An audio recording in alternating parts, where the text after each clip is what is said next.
शेगाव नगर परिषद निवडणूक काँग्रेसकडून तिकीट न मिळाल्याने अमीन खान यांची खंत, अपक्ष उमेदवारीही मागे घेतली. शेगाव नगर परिषद निवडणुकीत वार्ड क्रमांक 13 मध्ये मोठी राजकीय घडामोड घडली आहे. प्रतिष्ठित नागरिकांच्या आग्रहावरून काँग्रेसकडून उमेदवारी मिळावी म्हणून अमीन खान यांची पक्षाच्या तिकिटासाठी अर्ज दाखल केला होता. प्रभागातील अनेक नागरिक, समर्थक आणि वरिष्ठ कार्यकर्त्यांनी त्यांना उमेदवार म्हणून पाहावे अशी अपेक्षा व्यक्त केली होती. मात्र काँग्रेस पक्षाने अधिकृत AB फॉर्म दुसऱ्या उमेदवाराला दिल्याने अमीन खान यांच्या समर्थकांमध्ये नाराजी आणि निराशेची भावना निर्माण झाली.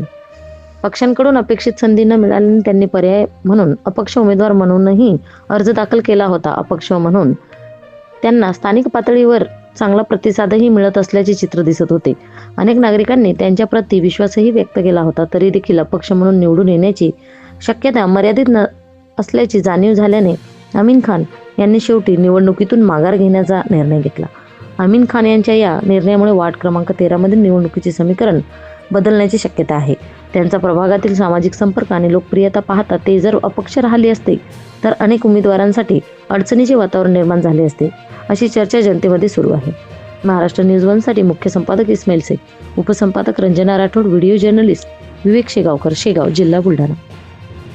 या बातमीचा व्हिडिओ तुम्हाला आवडला असल्यास व्हिडिओला लाईक करा, शेअर करा आणि महाराष्ट्र न्यूज 1 या न्यूज चॅनलला सबस्क्राईब करा. धन्यवाद.